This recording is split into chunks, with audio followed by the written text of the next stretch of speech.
Мен ушыншы гимназияның ушыншы В сынып укушысы Полеонов Георгий. Менің қолымда Абай Кунанбайұлының кітабы. Осы кітап Абай Кунанбайұлының ғылым тапай мақтанба өлеріне жатадым.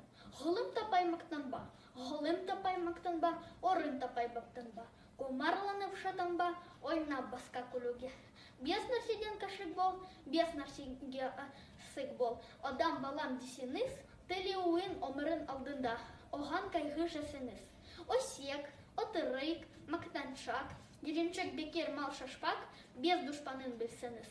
Талап, еңбек, терең ой, қанағат рақым ойлап қой, без асыл іс консеніз. Кус.